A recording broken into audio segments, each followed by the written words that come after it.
Hello and welcome.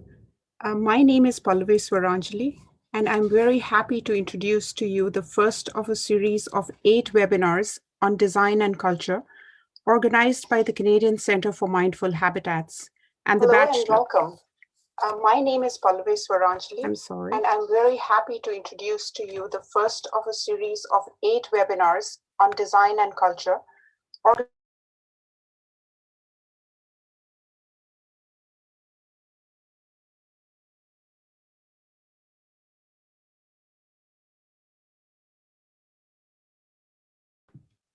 Sorry about that.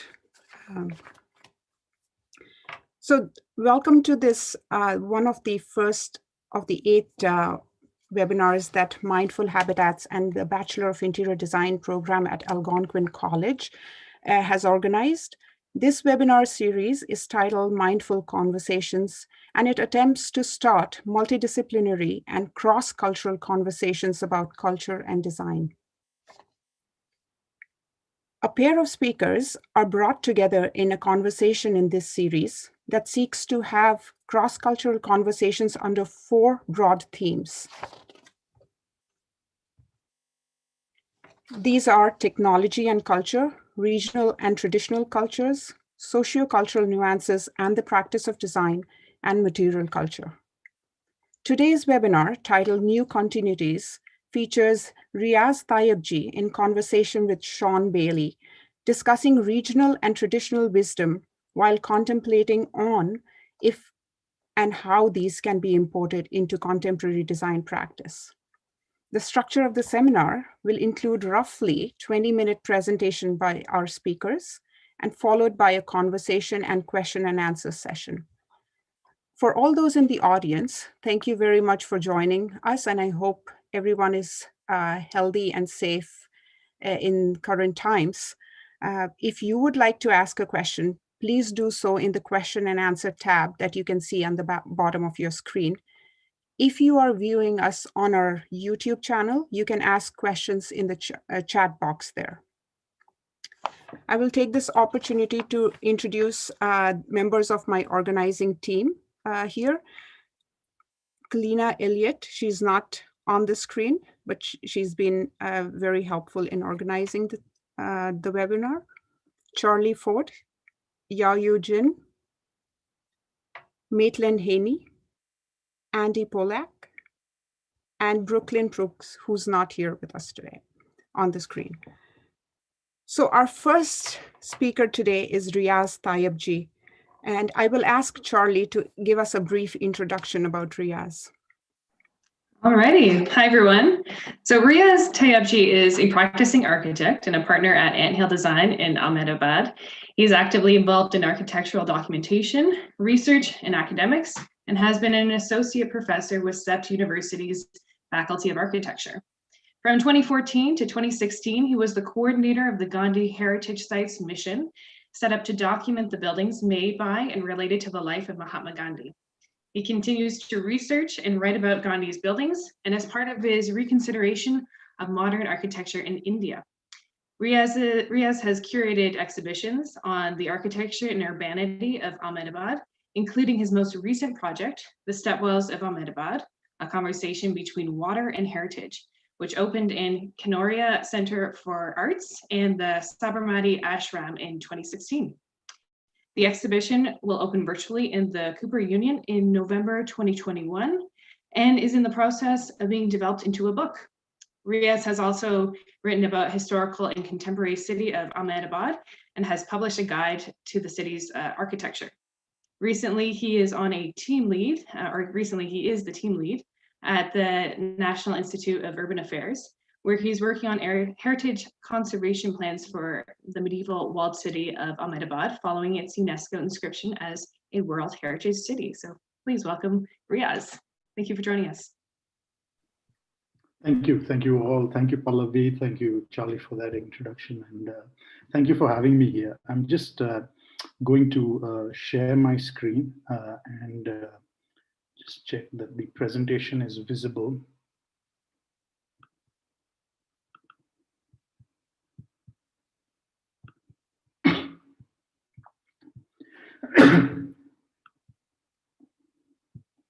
So just thank you for inviting me, and I'm really looking forward to this conversation with Shawn. And what I'm going to do today is present 3 cultural geographies, so to say, within which we've worked, and some of the insights we've had while working through practice and research about the regional and cultural aspects of these places. I must start also with a caveat that in no way is this the only trajectory of practice that we are following at this point in time. But given the thematic of the conversation, I've selected projects and works that work for it. Like any other practice, there are perhaps more mainstream projects which don't fit into the kind of structure for discussion. And we can get into the philosophical side of how one practices. And this, what I'm suggesting is this is not necessarily an ideology that one is following, but a set of ideas that have emerged working in particular ways in particular places. The first place that I'm going to talk about is Udaipur, which is in Rajasthan and about 250 kilometers north of where I stay in Ahmedabad, and it's reasonably a day's drive up and down. So some of our work in the early part of our career was there. One particular project, which I'm going to show you, was a house for an Englishman who wanted to settle and work on ecological technologies for farmers and other, how would you say, industries in India. And Mr. Malcolm Moss wanted us to build a house. He bought land on what we consider wasteland, and you can see the rock formation here. It's not very good for agriculture or growing anything, and we call it Kharaba land. It's a very rocky land, and in some sense very poetic if you're an architect and you want to get this kind of tectonic sense of the land into your building. But that's what we did to the land. The photograph taken on above is the site during construction, where the rock was so hard that we had to use dynamite in order to open up the ground for foundations and so on and so forth. Of course, the entire kind of narrative around this house was an environmentally friendly house, and we were thinking of collecting all the various types from gray, black, recycling rainwater, and you will see that later in this. But all of that, and yet and we didn't realize that in order to make those tanks, we would actually have to literally violently blast through this landscape in order to achieve that ecological sense. And I remember the shock of seeing this site in this manner, and the sense of violence that it kind of evoked, and the drawings that I had made for the building were those which kind of wanted the building to sit very gently in the landscape. And at various times we were transforming the landscape in very, very brutal ways in order to get a building made that looked gentle. And at all times, the kind of narrative that we had within the office was of this building sitting in a relationship with the ground and that rock. So you had courtyards and dining rooms where the rock came in, and of course, as the building got over and the land kind of was filled back, it never, I can imagine, healed, but as it filled back, a sense of what we had in the conceptual drawings started to emerge. And it was actually at this point when the craftspeople entered the scene that a certain gentleness began to emerge in the way that the project started being constructed. But the way that we dealt with the land was so brutal and violent that it left a very, very strong impression with me.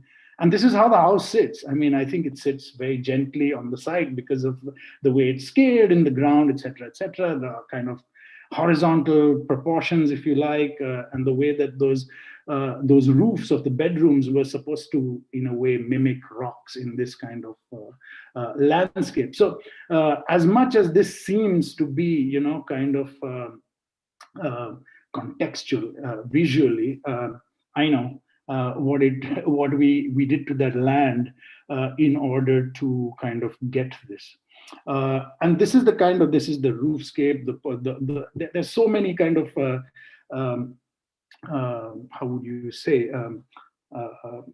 calculative gestures made. The pool on the top not only works in terms of rainwater harvesting, a kind of receptacle for rainwater harvesting. It also cools the living room below that through its thermal mass.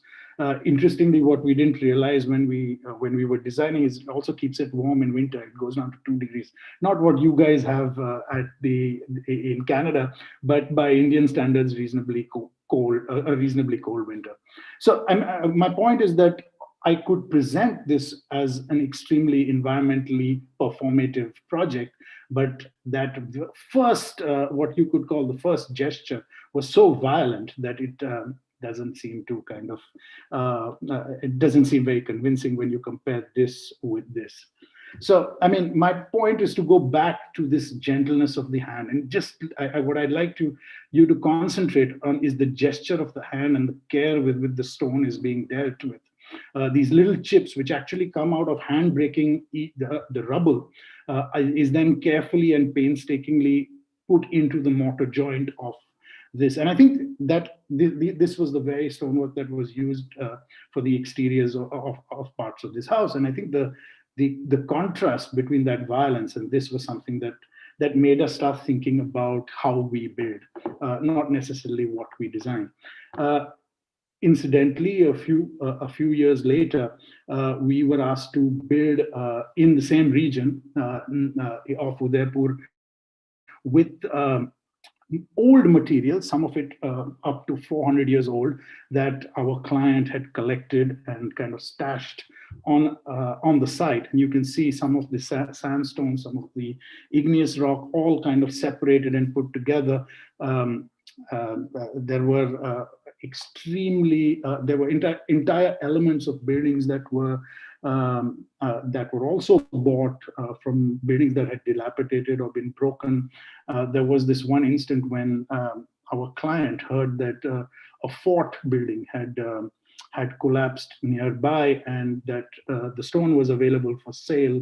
These are non-listed heritage buildings, and the entire lot of stone was bought and was to be reused in the way that we were building. So here you have a completely different kind of approach to a project where you not only need to use materials that and elements that already exist, but you need to find and put together a team that is able to work in that manner in order to continue the tectonic material and kind of and constructional logic that those elements and materials have.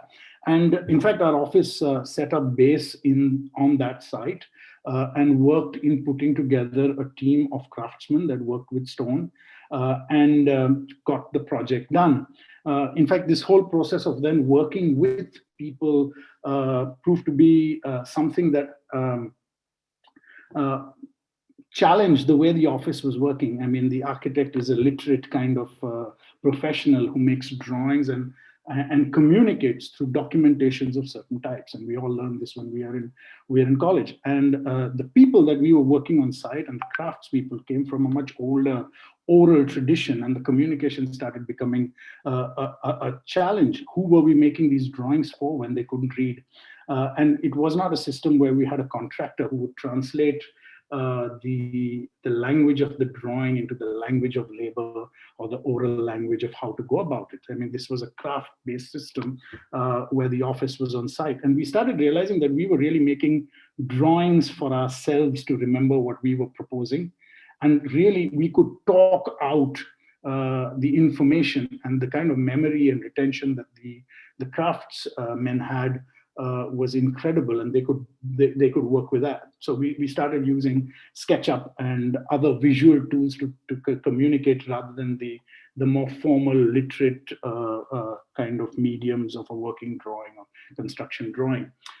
Interestingly, that experience was one that encouraged me to start that in Ahmedabad itself. And along with that project, we took this decision to look at starting a workshop, which would not only build parts of buildings, but also look at furniture and other components that we could then look at in a craft methodology rather than a industrial production methodology.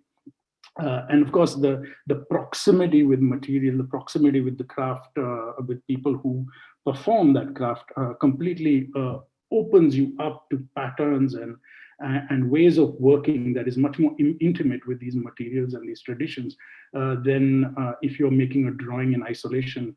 Or I might think of asking a structural engineer to my office for consultation, but rarely do I have a traditional carpenter who works in the oral craft tradition coming into office,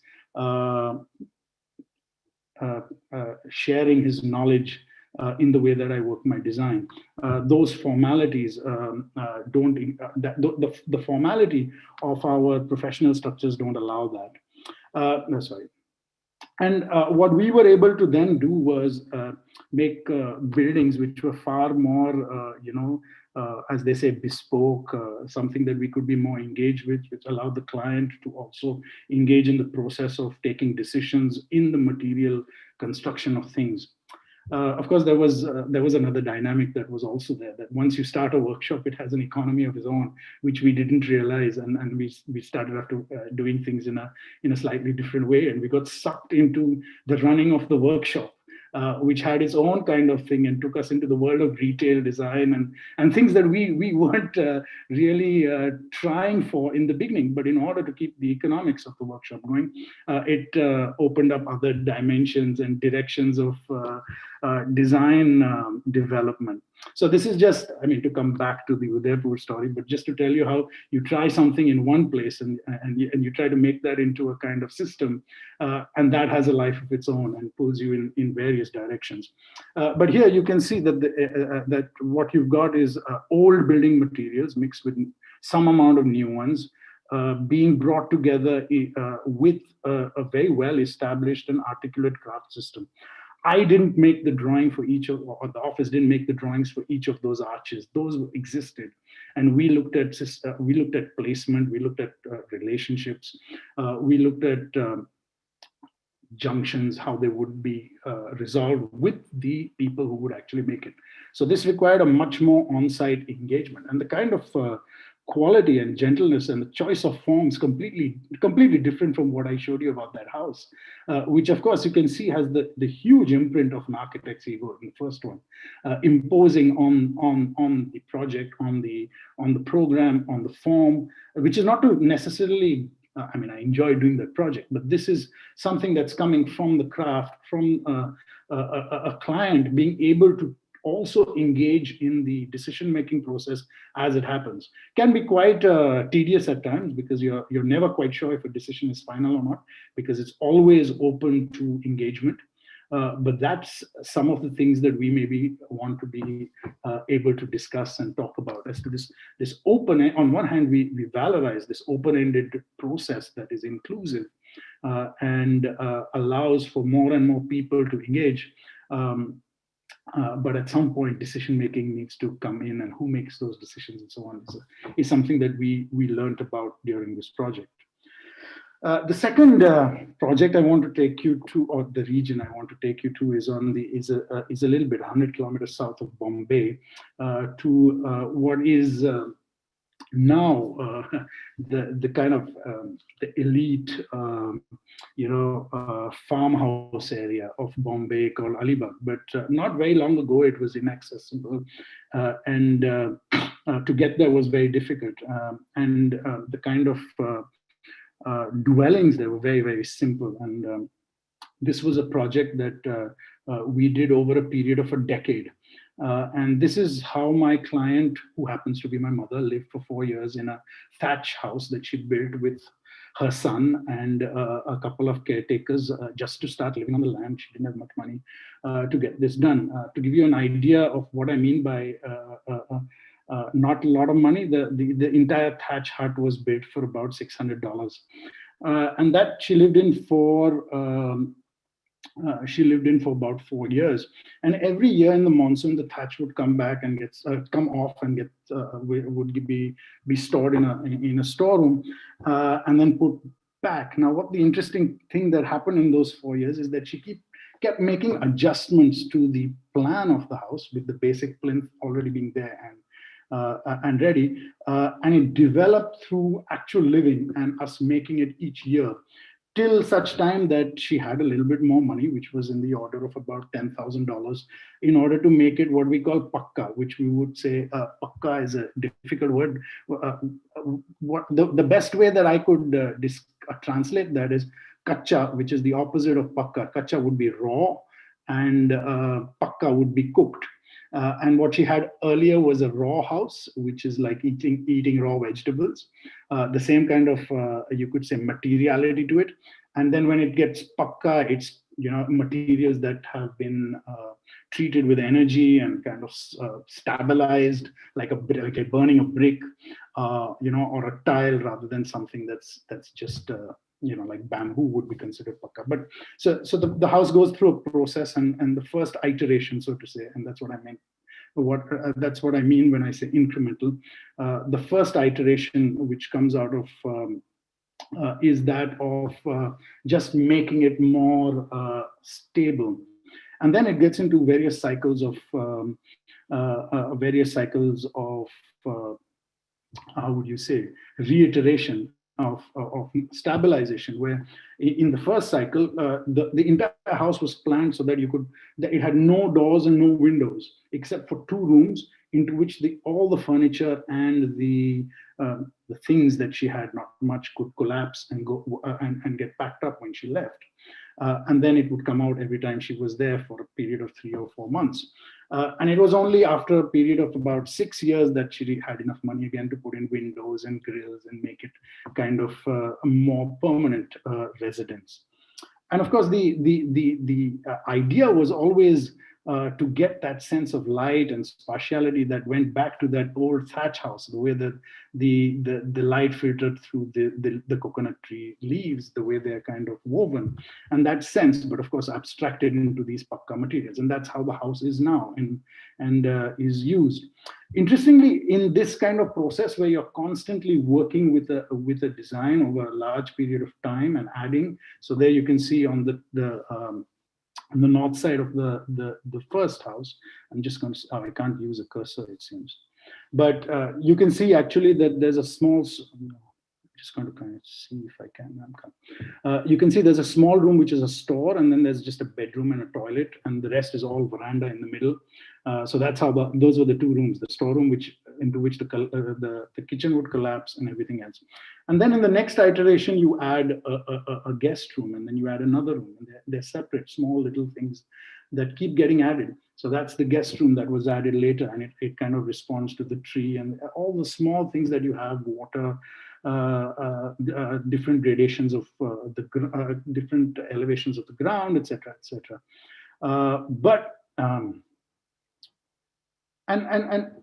Yeah, so when you make a drawing in this kind of context, when you actually make a drawing like this, which in some ways could be considered a presentation drawing, it's not at the end of the process. It's for the next. It's almost like the first drawing for the next iteration, and it's a constant process between drawing, building, conversations with clients, and people in the construction industry.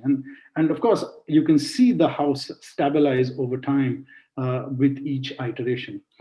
During this decade, we did 17 other projects in this area, which happened in lesser or more incremental terms.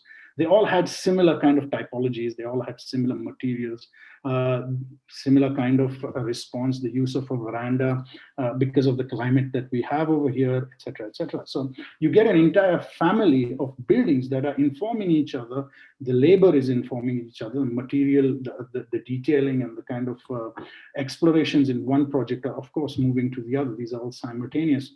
And I often wonder whether you consider each of the buildings as an individual project, or you consider the entire kind of entire place.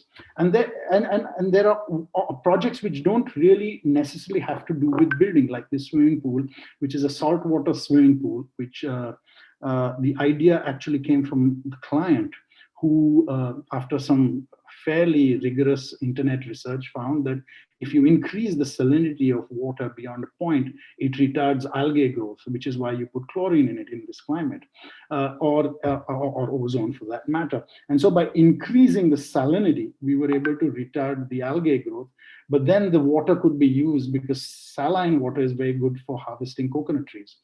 So the idea was that you didn't need a pumping system, but that you could just drain the pool for irrigation of, as you can see around, it's all palm trees, it's all coconut trees.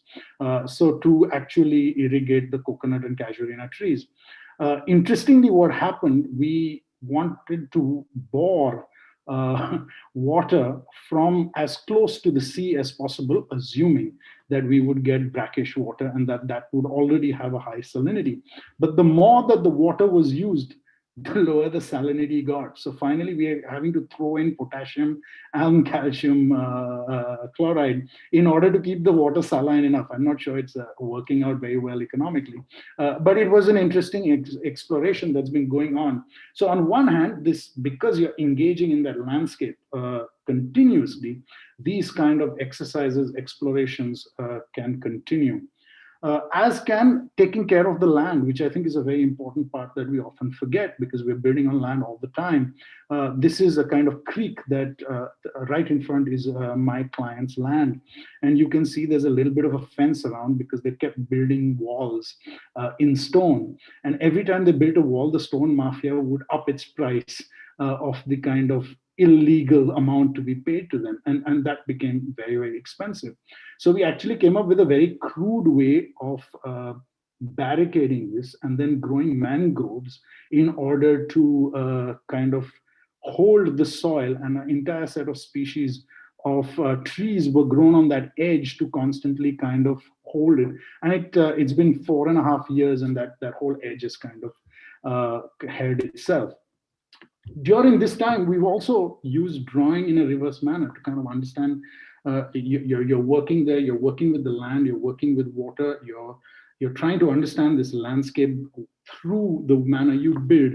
So a group of students of mine spent a few weeks here making this drawing that you see on top, which is a handmade drawing, which is 7.5 meters long, that maps the beach, which is about 7 kilometers along which all these projects have happened.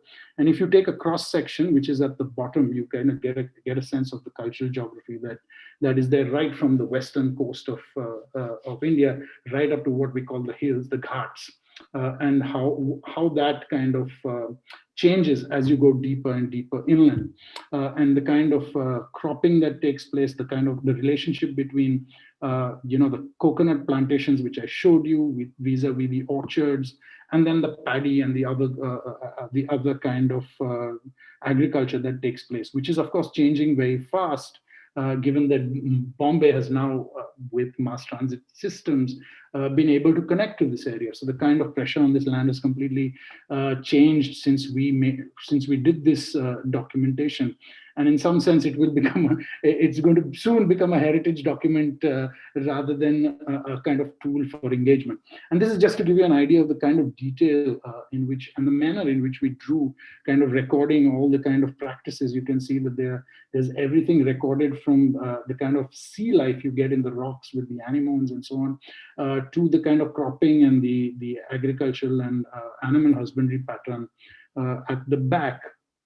And that's as you go, and of course where people socialize, where the village comes to the water, etc., etc. It's interesting because in this part and in many parts of India, traditional settlements never face the water. They always turn their back to the water. And maybe we can bring this up in the conversation as we go on, because I'm already sure I'm going to go beyond my time. But yeah, this is just to give you an idea so this is a project in which there are many, many small projects, and it's continuously growing. And there's a kind of granularity to the way that you think about building, rather than one massive thing that is that you're working on. And this is just to show you all the projects that we were working on. Some of them pools, some of them houses, some of them holding the land, some of them just small changes in lifestyle of people who not used to live in Bombay, deciding that a weekend home is now going to become their first home, or that we should look at these reasonably, what used to be very cheap land is now becoming very expensive, and that we need to take care of it, and maybe Airbnb is not a bad idea. And how do you keep the kind of quality of the old house, which some of them are 100 years old. We are presently working on one which turns 100 in 2023. You still want to keep the character of it, its heritage, and you want it to be able to kind of respond to the needs of the new. And wherever you go in this country, and this is where it doesn't matter, this is whether you are in Alibag or you're in Udaipur, you see this granularity in everyday life. If you walk the streets of Asia, I would generalize it, you'd find similar things. But I'm going to talk about something quite particular to the subcontinent. And I say this because I don't think it's only to India. It's to a kind of cultural geography that's a little bit large. But you see this all everywhere you go. You see this kind of, you see the small and the many larger than the singular, rather than the singular and the big. So rather than having one thing that's really big, you've got manyness that is the power of this kind of happenstance. And you see this in the markets, the bazaars, and the way that this quality comes. But it's also formalized in architectural canons, the way that temples are built, the way that you get this sense of the relationship between the small and the big. The small is never lost. It's never subservient. It always has its expression. And these are models made by some of my history students when learning about Indian architecture, temples, and so on. But you see this in our cities. This is Jodhpur, and this is how you can, and you can see here this incremental action at work. Each little house kind of built over time, protruding, receding, the kind of fragmentation of that singular form, and it works at so many levels. Look at the percentage of this frame that is in shadow in a hot and dry climate, and it'll give you an idea how effective this strategy works, how effective this strategy is for just as a climatic response, back and forth, and you can see that there's a coherence, but there's no sense of the identical. But I was taught in this tradition of architecture. This is what we were taught to value, and that's a very, very different sense of form that we were when you're taught in the modern India. And the kind of if you were to imagine this white form in the Indian sun, you would not be able to look at it in the afternoon heat. That would be the kind of glare that you have. And you have to go back to this and kind of, you can feel that on your eyes already. Just the way that this absorbs the glare and the intensity of the sun. And if you were to enter this and go inside it, this is the kind of spaces that you would get. And we are taught to look at these as informal because they are kind of generated by people actions and many people actions. And somehow you think that if you are not able to bring it under the control of the singular and the big, it's informal. What I'd like to perhaps bring towards the end of this presentation is that the logic of this form is completely different, but it's not informal. What I want to show you is like this is the space of those markets. And if I was to actually make a drawing of it, which I did, this is a drawing actually from my undergraduate study of how markets organize themselves and what is the architectural principle here. And you saw in the work that I showed you that because you're doing things incrementally, you're able to adjust to shifts in ground, in the position of a tree, maybe the way the slope of the land works. And so you're making adjustments back and forth. Now, the thing is that the 19th century idea of a beautiful city or a street was a straight street, was the straight line. I mean, you only have to think about Paris or the Champs-Élysées or any of those ideas or planning terms to realize that sense of beauty came with the sense of the line. And what we are talking about, a line which is constantly shifting and breaking. And whereas a line which is reinforced and stretched needs other lines to kind of reinforces building lines, building heights in order to keep the organization going. What happens when you start shifting lines is that suddenly the corner emerges.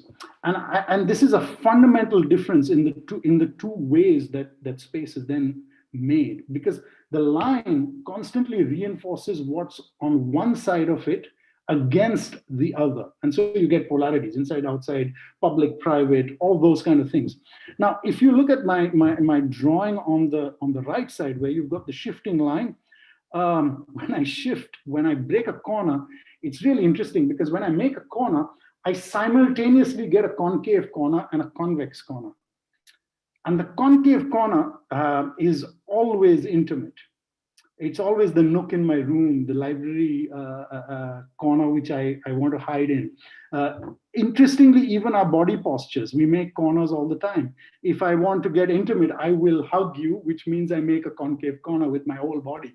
Or I shake your hand, which means I make a concave corner with my hand. Or if I want to get aggressive with you, I will show you my knuckles, which means I'm making a kind of convex corner. So this simultaneity, that if I make one, I will make the other immediately, means that one can never be opposed to the other in direct terms. The other thing that's really interesting about this is that the minute I make a corner and occupy it, in a corner, the minute I occupy it, I get two smaller corners, which is my diagram on the left side. I get two corners, which are the residue of occupying a corner, because I can never fit it perfectly. And this is the principle of the regions that we are talking about, that resolution actually has no meaning. And there's this beautiful line from a book on the Hindu temple, which says that it's by this wonderful author by the name of Stella Kramrisch, and she said there is always a residue or a remainder which becomes the ground for the next level of occupation. If you have resolution, then it's end, it's finished, it's concluded. But the minute I have something with a residue, something else can happen. So there's a material kind of continuity, and this is what happens with the corner, which is why Indian cities are so dense, that in the corner you have a big shop, in the corner of which you'll have a small shop, and then you'll have some informal activity, a chai shop or something like that. And the scales keep descending, and therefore you get this kind of infinite density by which you can take it. And that doesn't only work at the scale of the street. It works at that kind of logic works whether you look, and these are 4 scales of settlement sizes. The top is a hamlet of maybe 60 families, down to Ahmedabad at the bottom, which is now 7 million people. And this is the geography of North Gujarat, and you'll find this at all scales taking place. The relationship between the logic of settlement doesn't apply only to the city, it applies to all scales of settlement. And therefore there's a continuity between a big settlement and a small settlement. And this is what you recognize when you actually look at a plan of Ahmedabad. Each of those green pockets that you see is a village. And therefore the idea of settlement is not one of a city in a box or in some kind of delineated manner, but this network of settlements across the entire geography, which are connected by lines of movement and so on and so forth, also by water. And so the small, the medium, the big, they're all connected in this kind of interlock that I was talking about earlier when I was talking about the street, but a similar kind of logic. And then you have the building, that's a stepwell that you see there, which kind of locks in relationships between groundwater, surface water, and settlement to anchor human inhabitation in this kind of landscape. So you see that you never drink water from a pond or a lake. It's considered impure. It's for animals and agriculture. It's allowed to percolate. Is taken into a well and then is drawn up through the well. And therefore the relationship between settlement, open water, and the well is this kind of triangular one where you find that there will be a pond or a lake next to a step well. But the moment the pond dries up or is built over, as has happened in Ahmedabad, the well will die. And so there's this kind of relationship because the pond depends on the settlement, because the settlement is on higher ground and drains outwards into the pond. So there's the pond depending on the topography of the settlement, and the settlement depending on the well, and so on and so forth. So there's this kind of networked relationship that's important. And that's what our exhibition about the steppers really talked about. It also talked about gender and how women not only use these, but also many of them were sponsored by women. And there's a whole kind of gender narrative that as the deities that overlook these steppers are also goddesses and not gods. So there's a whole kind of complex ethnology to it, so to say. So I'm going to end on this note, and I'm sure that there'll be many things to discuss in conversation with Shawn and all of y'all. But this last photograph really shows how from the settlement we come back to the building and anchor ourselves into this geography through these attitudes. And a picture on the left to show you the exhibition we had, where we put in this kind of installation to kind of remind us of the movements when you enter a well. Thank you.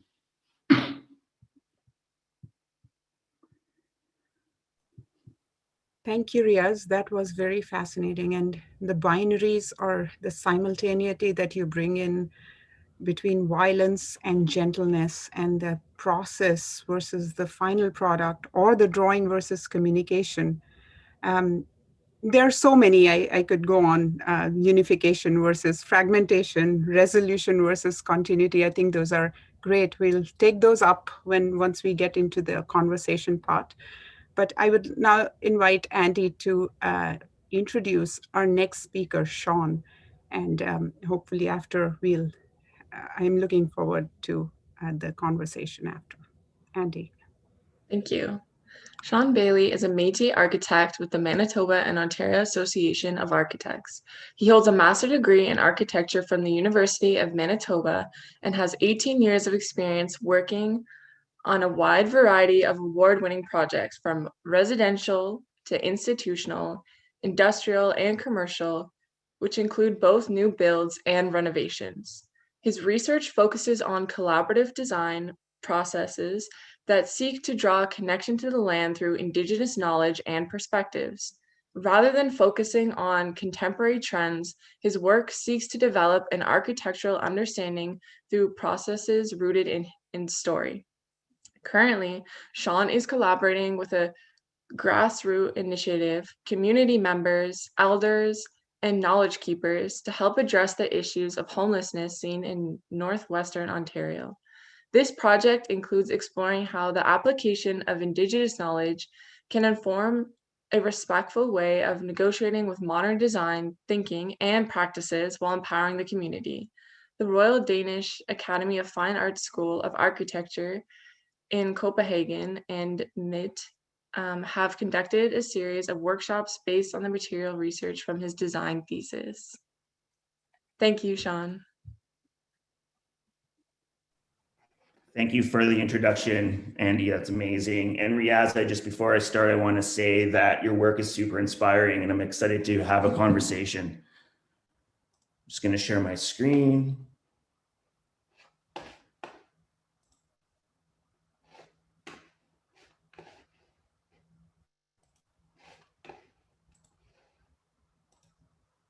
Can everyone see that okay? Yes. Okay, yeah, so thank you for the introduction. What I'm going to talk to you today is going to be about a story to reconciliation, my relationship with Shoal Lake 40 and how we engaged the design studio, and how we began to think of architecture as a process about relationship buildings. But I believe that we all sort of have certain roots. And so I'm just going to give you a little bit of an explanation about myself. So I was born in Northwestern Ontario. I was born on a remote area in Lake of the Woods. We had no road access. Me and my sister used to boat to school, winter road in the wintertime. And so I've always had this rooted connection to nature. This is a picture of the winter road and sort of my backyard. It's during a storm. And what this allowed me to do is think of the landscape as a series of thresholds, begin to understand it in terms of being able to read the silhouettes during the night so you can navigate home, taking the boat at the dark so you can read the shorelines, and understanding ice conditions such as black ice is good ice, and just being and having a constant dialogue with the natural world. Realizing that, this is not good ice, this is honeycomb ice, which is just like a honeycomb. And so when you walk on it, it just sort of releases and it doesn't hold up anything. But what's amazing about it is that when it's windy, it all chimes. So it hears this really beautiful sound. So always in tune to thinking about nature. And so as I go on, every weekend, I try and get out into nature to always renew that conversation I have. And this is my dog, Marley. Marley comes with me everywhere. She's a lot older now, but we're always sort of on adventures.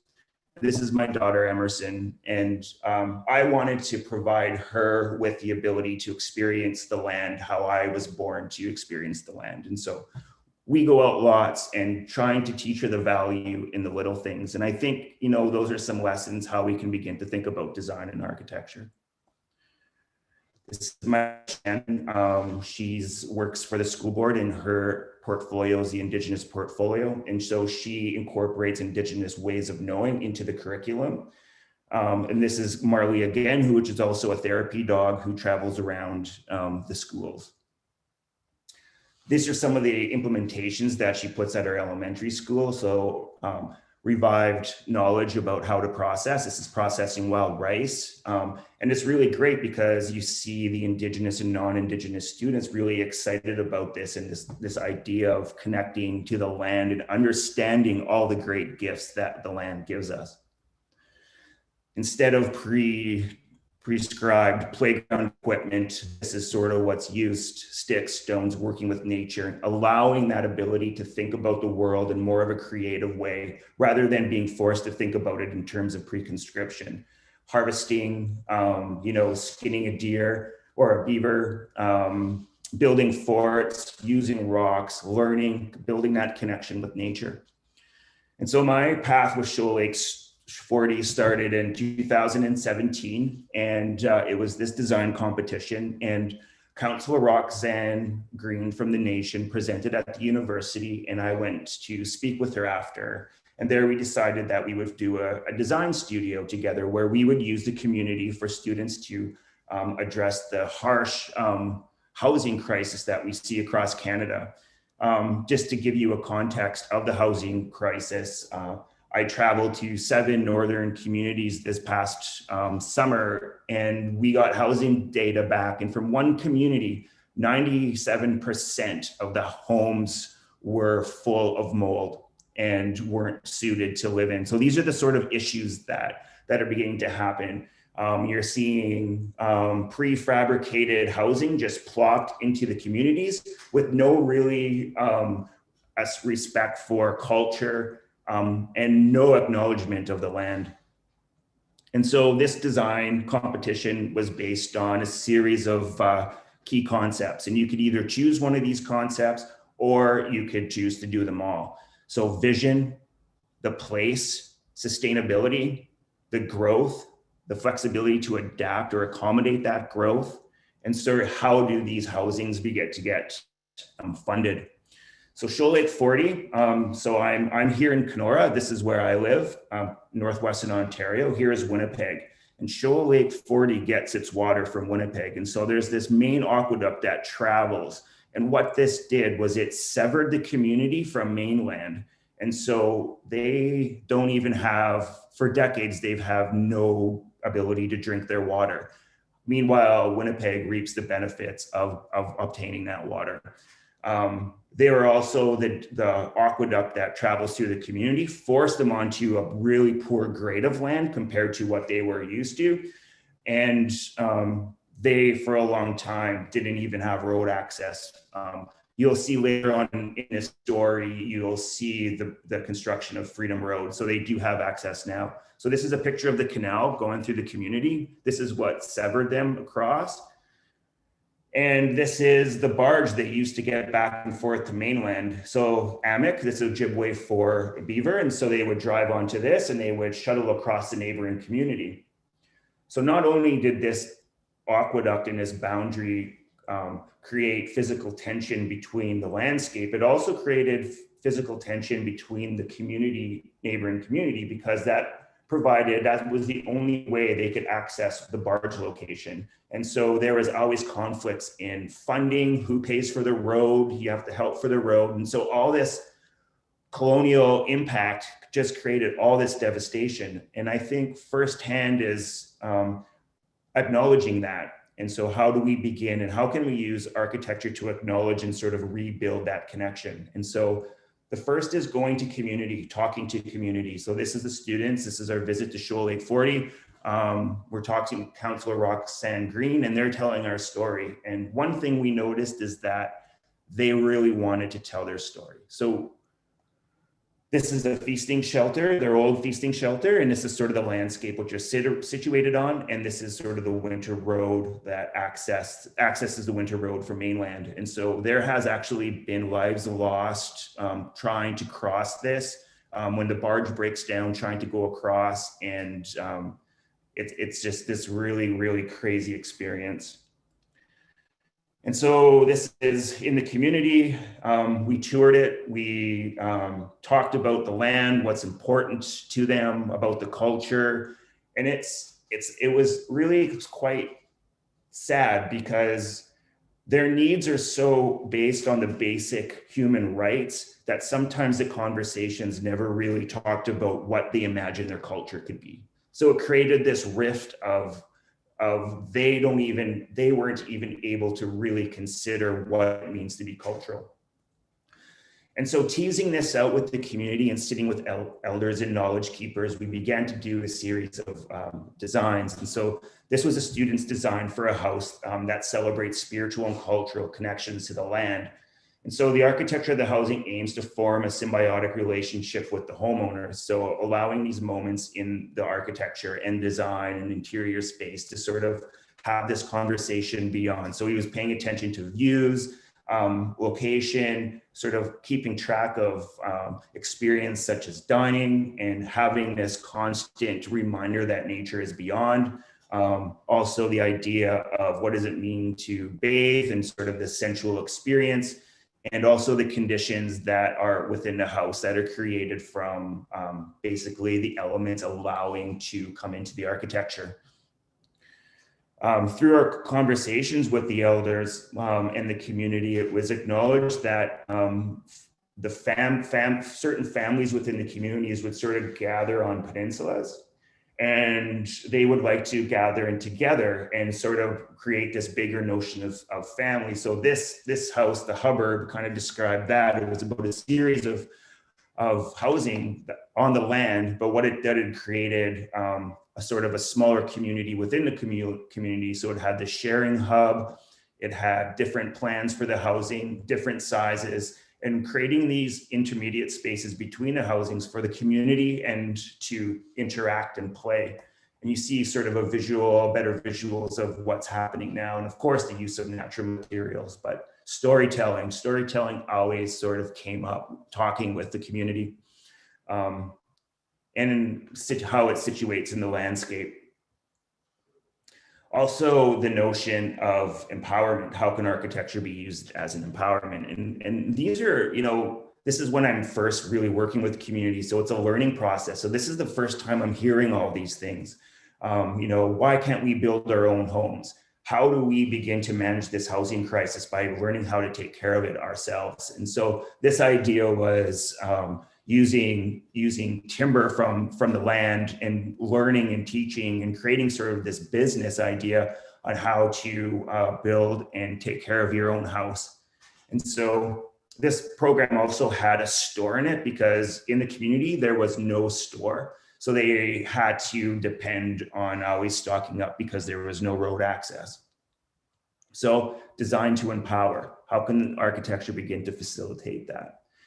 And so those were examples of that housing competition. And then we came back in the winter term and looked, Freedom Road is being constructed. So let's provide the community with the opportunity to dream into what their community could be like after the construction of Freedom Road. So this is just a Shoal Lake picture of Shoal Lake during the winter. This is us and Councillor Roxanne Green talking about just talking and dreaming into what this could be.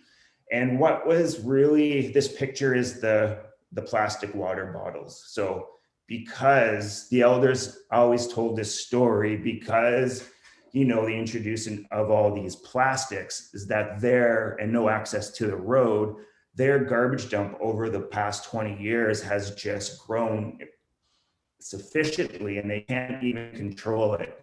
And so they have no way of recycling or anything like that. So it's quite crazy. So just talking, and then this is sort of one of the ideas. And so this idea was, okay, Freedom Road is here. We now have access to mainland. So right now let's do this to establish a local food base to fulfill both the needs of the community and provide the opportunity to import and export with surrounding communities. So now that Shoal Lake, let's see if we can bring members back to the community in order them to be employed and begin to sort of use architecture and design to revive their culture and teach as a tool, but also provide economic opportunity for the community. And so he talked about the butcher to the market, to the bistro. So this cyclical economy to the greenhouse and using it sort of as this teaching tool. So these are some renderings of the project. This is a picture of the market. This is a picture of the greenhouse and the space, the exterior space, about where people can kind of come together. This is the idea. So you'll always know when you're in community, every main public building always has a series of small fire pits around. It's about storytelling, sharing with community, teaching the youth. The youth always hear stories about how can we take the youth and make them more connected to the land through GPSs and stuff like that. When you're driving around the lake and navigating the lake, it's not like when I was a child. You're always looking at a screen now, and so you're beginning to detach yourself from the natural world. This project was an education center, and so this project focuses on the programming intergenerational education. So that idea of bringing back culture into the community. So education facilities, daycare facilities, and just giving opportunities for the community to come back and be able to be empowered. All ages are welcome in this center, promoting intergenerational communication. Additionally, the design integrates into the surrounding landscape, demonstrating the importance of retaining a connection to nature. And so in the renderings, you see how she sort of bleeds the environment and thinks about it in terms of thresholds rather than architecture as this object that we place onto the site. This project became a really important project. So this project was, we were told a story where, he remembered a time where they weren't allowed to practice ceremony. And so this project looks at a powwow circle and grounds for the community. They had to hide and do it in the forest. And so she located it right along the water. And I don't know if you've ever been onto a calm evening and you hear sounds just travel across the lake, and it's so amazing. So she was saying, okay, let's get this drum, the power of the drum, and let's let it go into nature. And so again, along with these sort of engaging opportunities, such as empowerment, like the indoor kitchen to celebrate culture, around this perimeter and access to by the dock, she always has this ceremonial grounds. But it also talks about the notion of capacity building and like, let's use the material on site to begin to build it. And so how can, how can the community become engaged with that? And it's crazy because they have this beautiful set of natural resources, but because it's not graded lumber and it's not approved, they have to import it. And so is there ways of addressing policy to begin to consider that? Just another kind of rendering of this student dreaming into what this architecture can become, and sort of some of that qualities of filtering the landscape and not thinking it as objective, but how do we begin to sort of make it semi-transparent so that we can begin to engage in the phenomenological experience of it. Again, this is some pictures of the harvesting area in that design. The market. And so this is the picture of the hammock again. So that was the end of that studio that year. And in the summer after the studio, I was approached by the community again, and they're like, Shawn, can you help us do powwow grounds? And so I said, yeah, well, I can do it and run it as part of my studio. And so the next term, in the fall term, we did that. And so we focused on helping the community begin to design the powwow grounds. But because the relationship has been building, trust was able to form. And so now we're getting more into the culture.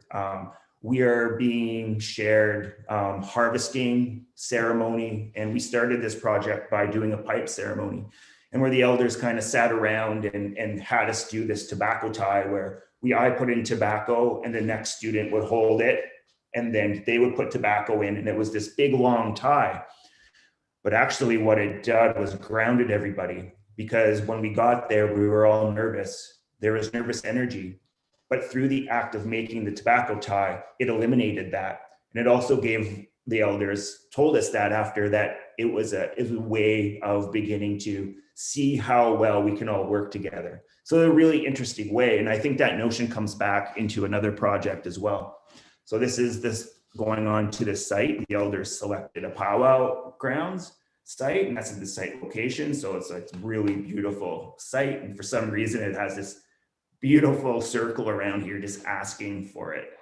And this is the students. And so this was Jacinta and Lawrence. And so they were, he was a knowledge keeper, and he was sort of our guide. And so through that, we're to do larger tobacco ties on this site, offer this site tobacco, offer this site food, begin to engage with it in sort of the spiritual way. And I always learned to see the site and being thankful for it. And again, these things just keep popping up. Being invited to do a sweat lodge, and this is really amazing ceremony that really grounds you. So we all sit in a circle, and there's a firekeeper outside, and we're bringing rocks, and basically there's 4 rounds into it, and every round gets hotter and hotter, and a round is we each go around and say something that we're thankful for. And so this really nice way of opening it up, but because we're adding more rocks into it as we go, it gets hotter and hotter and hotter. And so at the end, there's some people laying on the ground trying to suck in the cold air from the bottom of the sweat lodge. But when you go out, you have this amazing grounding experience, this release, and then being engaged into taking part into harvesting. And this was during fall harvest, and this is working with the community and sort of understanding the site and beginning to just draw into it and imagine what this thing can be. So this was a student, Indigenous student in my studio, is looking at movement. How can the architecture begin to talk about movement? So she's doing some models here. Then she does this really nice drawing to begin to suggest the architecture. And so all these drawings are working in collaboration. So the community would come to Winnipeg to attend reviews, and we would go to the community as often as we could. And this was a model of sort of the Powwow Arbor and how she imagined it. And then this was a German exchange student that I had, and she was a really amazing student. She was just really into learning, and she would always be trailing way behind, talking with the elders and learning. And so this model was, or this project was really this was selected by the community as sort of their final, what they used to get funding. And so I'm really happy to say that because of this endeavor, it allowed them to get funding, and this project is now been retained. There's an architecture firm retained to take this over. And so it's using architecture and using the process and using that to begin to start to empower community and help. And this is the neighboring community, Shoal Lake 39, that I worked with. And so this community, when we talked, we began to learn about the risk between the two communities, which is really interesting. It was Monday to Friday, it's business. On the weekend, it's their family. So on the weekend, we're friends, but the rest is business. So they kind of had this tension, this attitude. But we helped them with an economic opportunity to start to, they had this property that they wanted to develop and try to start to learn how to celebrate their culture. So again, going to the site, working with the community, talking with the community. It's always, so this is an elder and the counselors, and we're beginning to map and kind of dreaming into what this can be. But one thing I really start to notice here is the power of bringing students onto the land and connecting to the land. So oftentimes I expect students never to be in an Indigenous community before, but more often than not many people have experienced the land before. So if we're talking about climate crisis, how are we going to address climate if we don't have a connection with nature? And so again, like just the trust and taking us out to learn how to harvest from the land. And this is pulling in fish from the ice, filleting fish. Again, taking a part in more sweat lodges. Taking part in more ceremonies. And so that would be a fire keeper for the sweat lodge would be out here, and those are the little rocks that he heats and they keep bringing in. And I still think they never got it as hot as they usually for us. So it's pretty intense. But the student started off with this project about dreaming into what the site, or dreaming about the landscape. And she was interested in this harvest. She was inspired by harvesting fish. So she began the project by drawing and thinking about, the species and through photography, and also began to sort of do these collages about thinking about the processes and how you begin to understand them. And it's not the design, but perhaps just a collage about thinking about the relationships between everything. Using traditional Indigenous ways of construction, but taking it and advancing it. So beginning to play with the notion of how can we use what's on site, begin to test it to make it in a meaningful way. And so we were there, we got to go onto this land-based tour. And so basically they have built cabins all around Shoal Lake. And so they take their young and they do these youth trips. And the youth trips basically follow old traditional trap lines and hunting grounds. And so this project talked about, okay, well, let's do like a youth camp here on this island, experience the land and bring in Indigenous and non-Indigenous students here where they can begin to take part and learn about the land and learn about harvesting. And so this project, instead of just a simple normal cabin, how can we begin to expand on that and allow the design to begin to have that conversation with nature? So this one's located off the island. This is the cooking shelter onto the island. This was sort of her model about this is the area of gathering and cooking. This is the area of feasting. And these are the little cabins that are along the water, and each one was different, offering a unique experience. This was a place, she was inspired by the canoe. So this was a cue for teaching traditional crafts and cultural technologies. There's some interior perspectives of that. What we learned is that there's huge addiction problem in these communities, but there's no outreach. And so basically, I think the nearest one is way up in Manitoba. And so you have to leave home in order to get healing. And we Kenora is surrounded by, I think, 5 Indigenous communities. So allowing that access there. And so this is just a way of looking at Western and Indigenous approaches to thinking about healing through the use and grounded in the notion of nature. And so these are just some sort of renderings of this project. and a plan. And so this project was, Freedom Road is now built, so it already has access to mainland. Things are changing for them. And so we were invited to do a design and build of a feasting shelter with architecture and engineering students and alongside with the community. This was the site the elder chose, which was right adjacent to where the powwow grounds was visioned to be. We approached the site. This is a ceremony for the site, thanking for the site. So it had this beautiful, it has this beautiful, powerful view. And just the students to feel this site is really meaningful, but also sort of hear those stories. And so this gentleman here was amazing. He just toured us around. He was so excited to share the story of Shoal Lake to this group of students. And then it also employed the community. So this community is here is preparing the site for us for parking and landscaping. So that was one thing about the Indigenous fund that we were awarded for this project, that it also sort of empowered community because it enabled and provided economic opportunity. Being invited into more ceremonies. So this is a powwow ceremony. And this is sort of, I like this picture because it just, the youth, the culture in the youth is really exciting for me. And that's his nephew, and that's his uncle.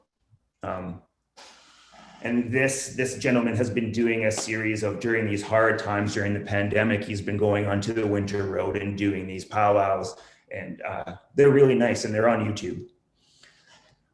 And this is sort of the ceremony and just being able and welcome. And so I think learning, well, big lesson that I learned from working with the community is that you can't always be prescribed. You can't always be so linear in the way that you're thinking. You just have to let things sort of happen. And so here we're waiting for Roxanne. We didn't know where to go in the community. We had this meeting, but actually we met this gentleman here, and he was an elder, and he told us a story about how he would never in his life thought that a group of students would be out here helping like this, and noticing and sort of talked about the hardship of being in a residential school. So it was this really amazing thing that was not planned. And so it's allowing those unplanned things to come into the design process, what you see in Riyaz's work as well. Understanding why you're doing the sacred fire outside to heat the drum, and allowing the student actually lit the fire and just talking about that. But I think, presenting the design of this feasting shelter to the public, but I think it inspires the youth. Having the youth engaged becomes really powerful, because hopefully one day you envision and empower them to go on to post-secondary education. And this is just a concept, and this project doesn't become about the architecture anymore. It becomes about actually the relationships that are being formed through the act of designing together.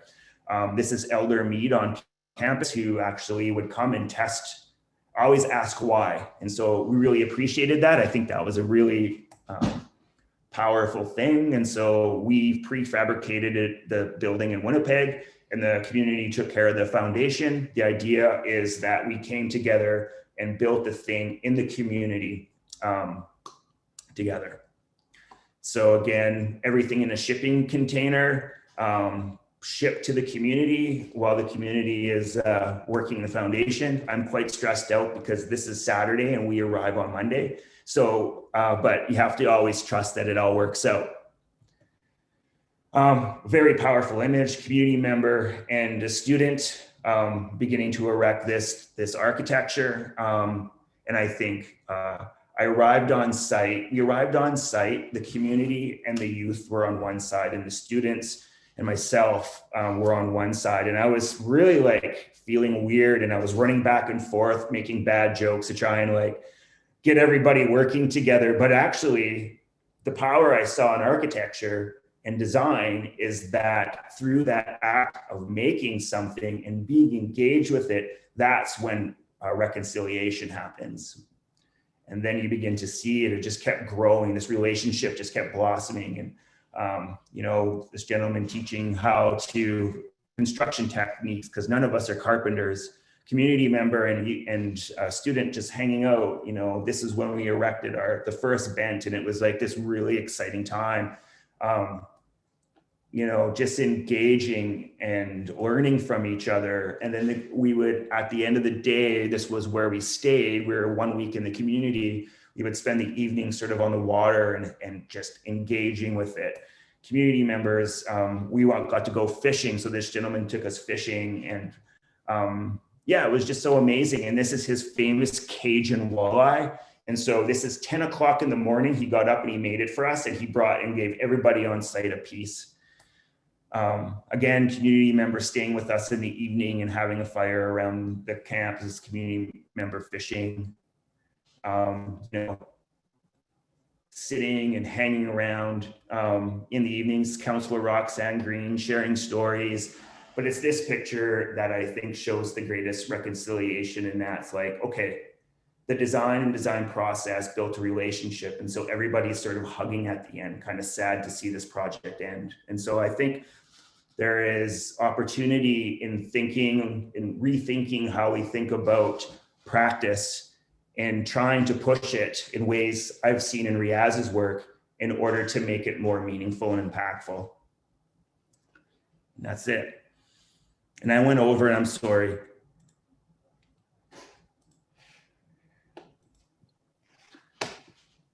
Thank you, Shawn. If you went over, I don't know where I went.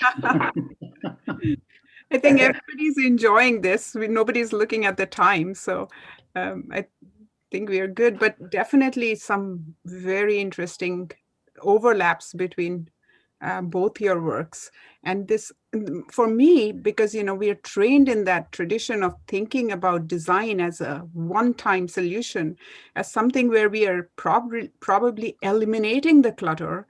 We are trying to get that tidiness of a plan that we can submit for the permit process and get it done with. And that is what probably both of you, in a way, are challenging, this idea of a prescriptive, linear, parametricized process being replaced by this incremental and unplanned design process. And I think that is amazing to even contemplate. And it's a very hard thing to achieve. I'll be very frank in saying that, it takes a lot of effort, and this in disengagement from the idea of producing a complete finished product.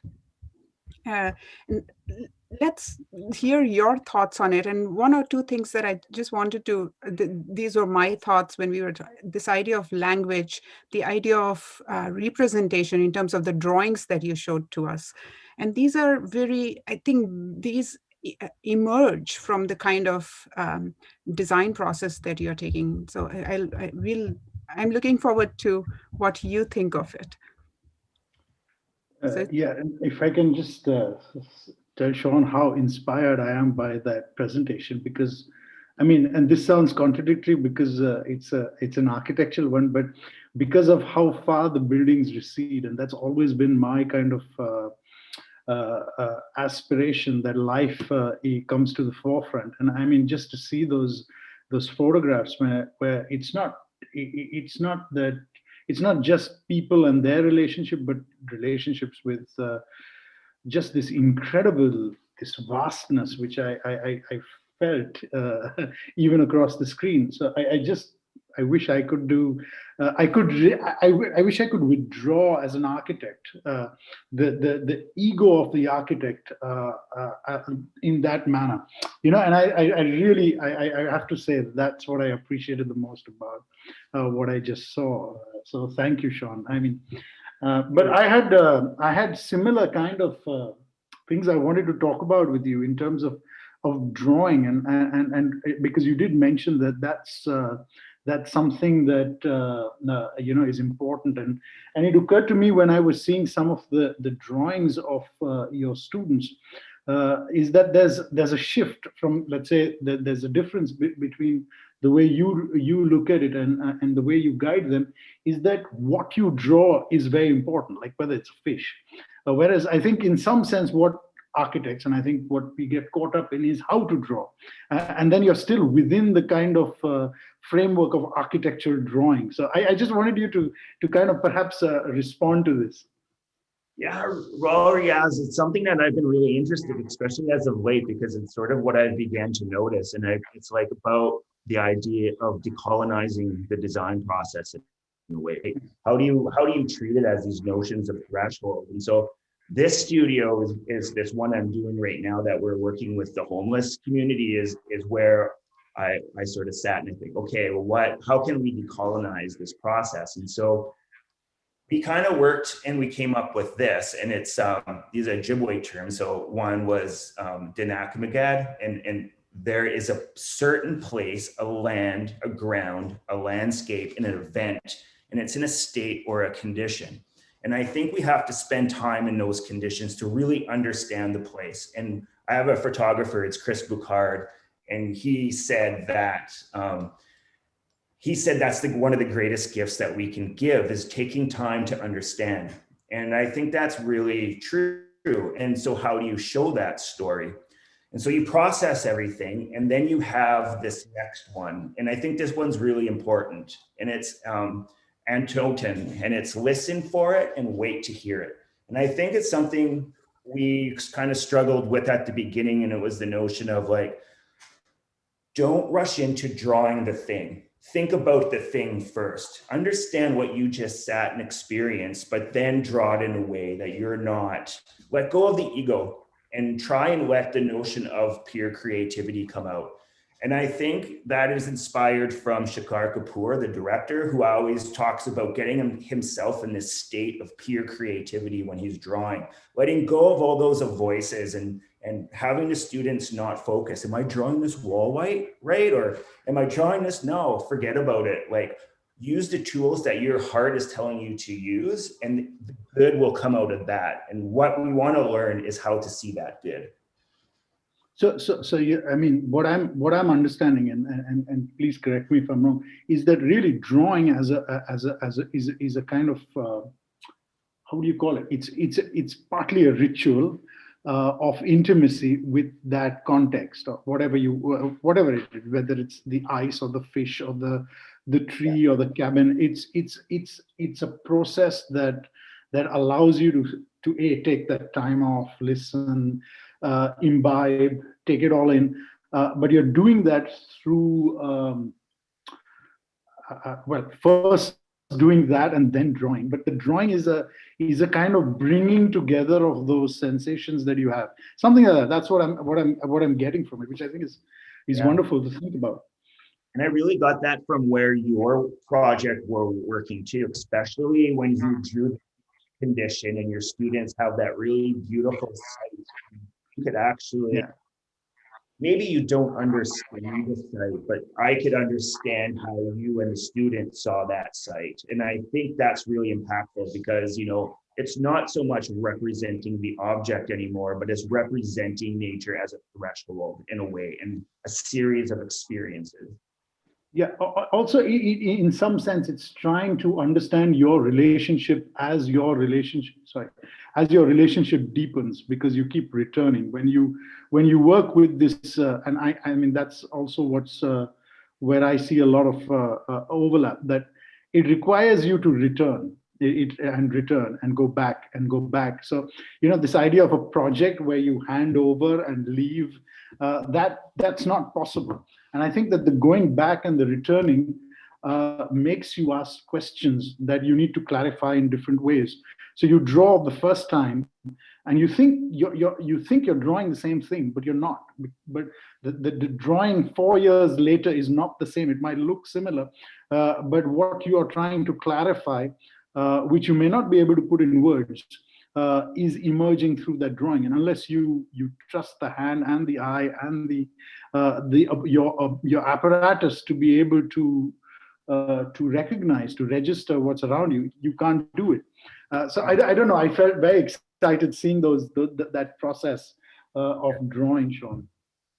Yeah, it's sort of like, I don't know, sometimes, you know, we're so focused on to controlling, but actually let's see what the uncontrolling will bring into it. And I saw that in a lot of your projects. It's where you let go of that notion of control and allow a bit of uncontrol to come in. That's when all this, the magic, I guess I will say, kind of began to happen.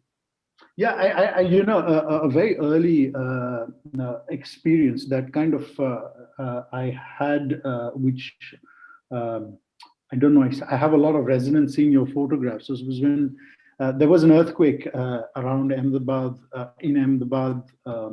The epicenter was a little bit further north. It was quite destructive in 2001. And in fact, that's when I shifted from Mumbai to Ahmedabad to work on rehabilitation housing, etc. And I was working with an architect and lived for a year in the villages where these houses were to be rebuilt.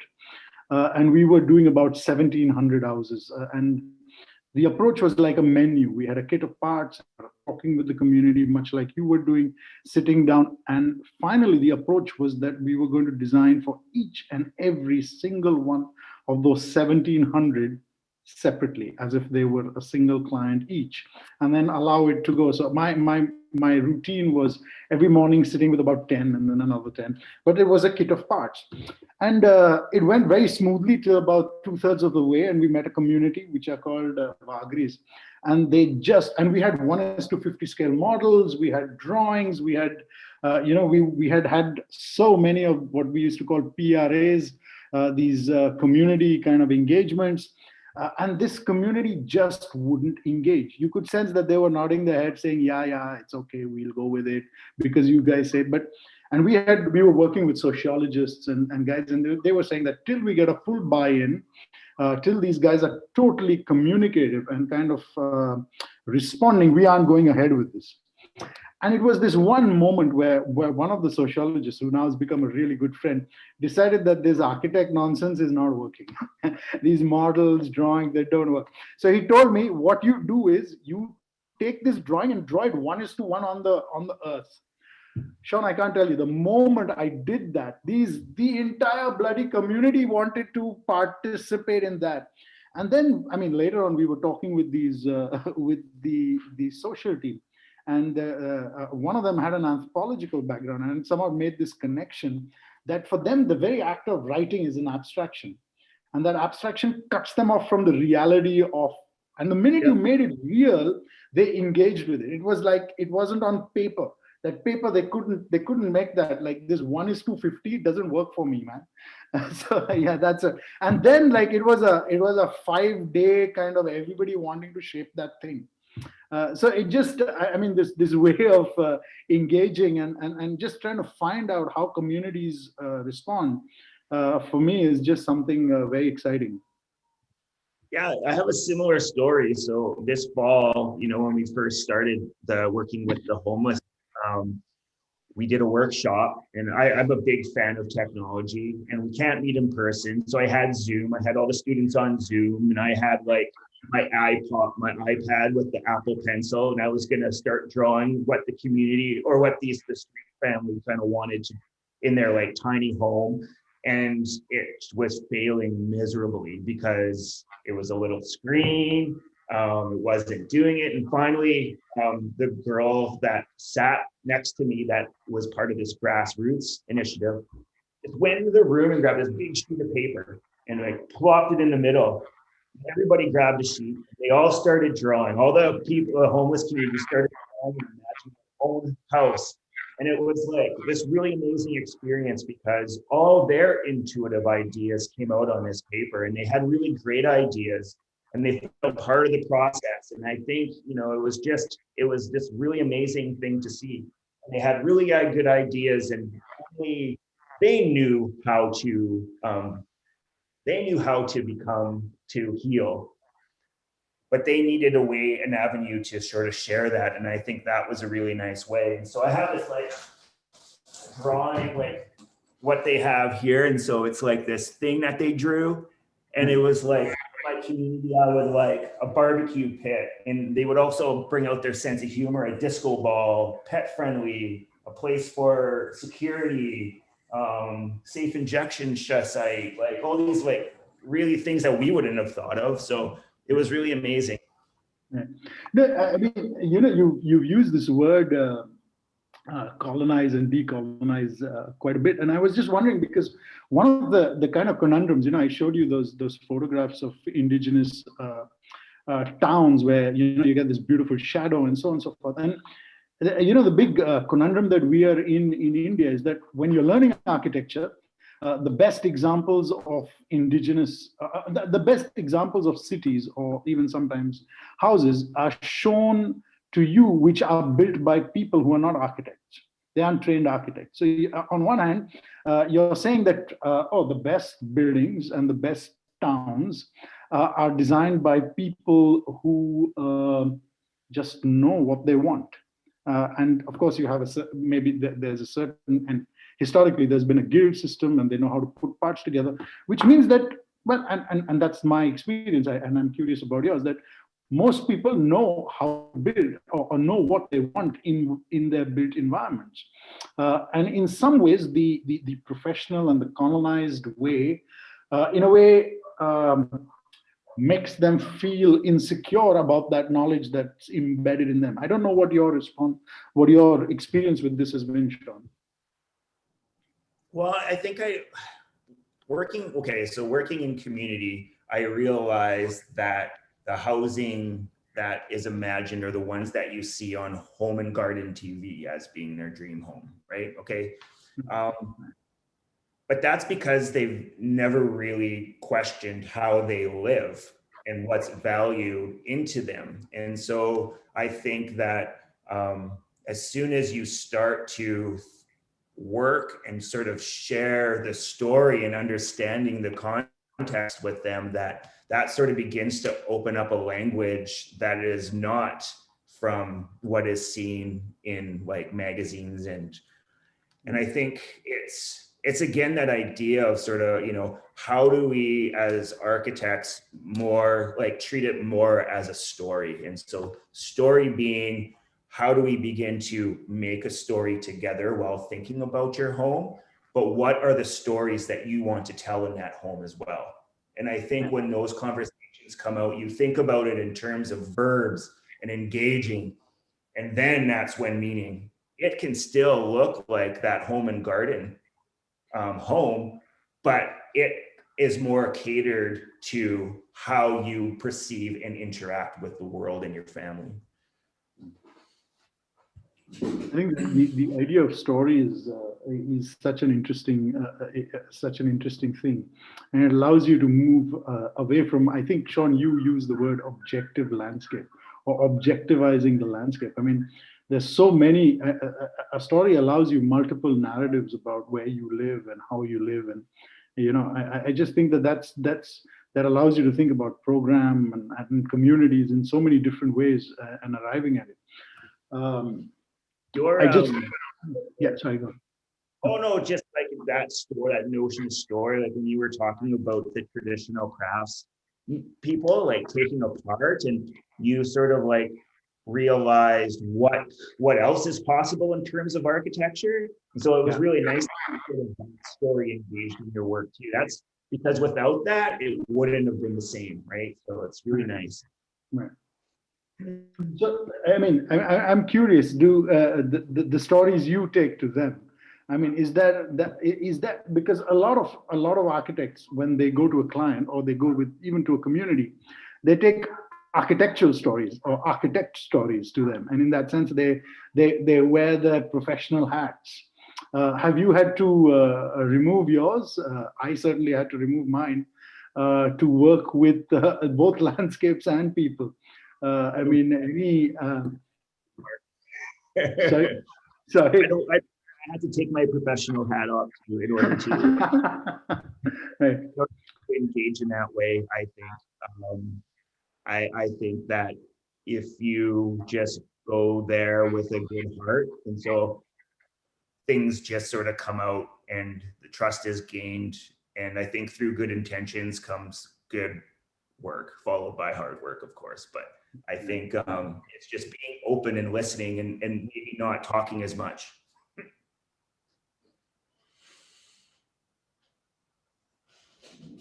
Sorry, I don't mean to cut everyone off here, but I did want to say something because I feel like it's related to what you both were just saying. But I always kind of had a theory that when you're designing and you release the ego, it can be a very like grounding and healing experience. And I think after today, this has fully been affirmed based off both your approach. I feel like you both are so humble and gracious in the way that you design and move. And yeah, just it affirmed my theory. So thank you. That is great. Thank And you. probably we could have opportunities to either take part in probably Sean's studio in some way. I would love to be a part of that studio, or Riyaz in some of those, and the design process that you do. I mean, Yeah.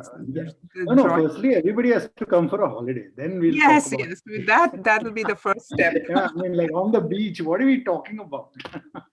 Especially, I would love to come in the winter when now you said it's 18 degrees. 18 degrees. You're at minus And 18 or something. in 18 degrees, we don't go for a swim. Sean will teach us that.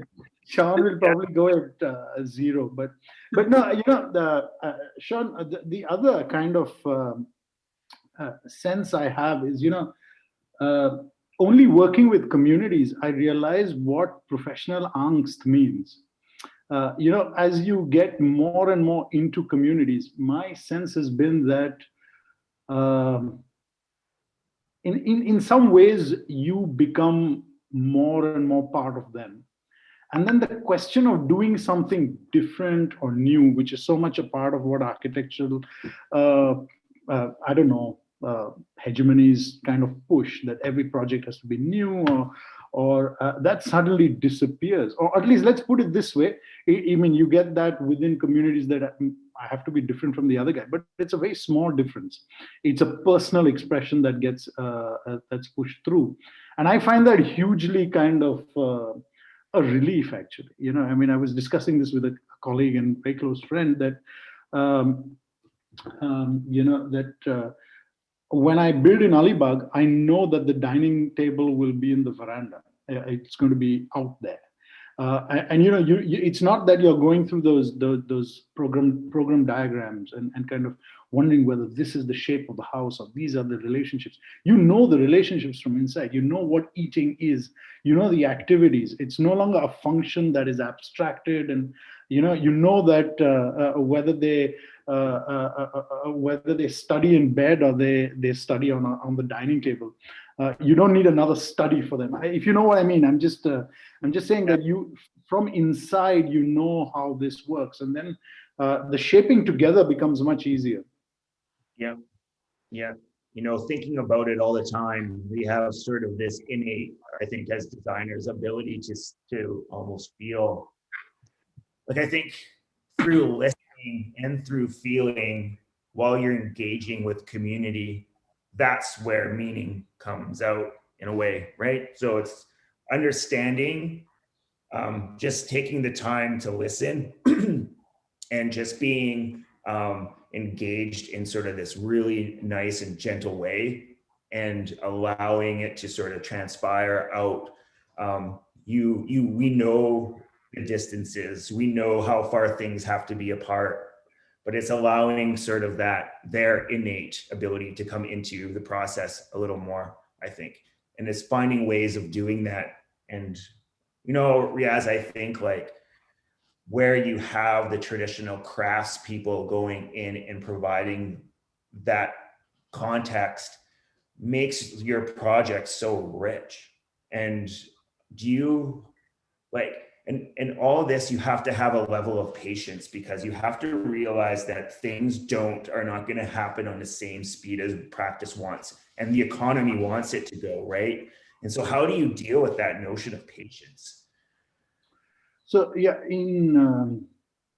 so like I said, when I started off, it's not the only kind of work we do. So right. So I do think that, but I do think about it a lot, Sean, in the sense I think about cycles. So in fact, one of the reasons that I was convinced that we should have the workshop is that our projects were taking so much time.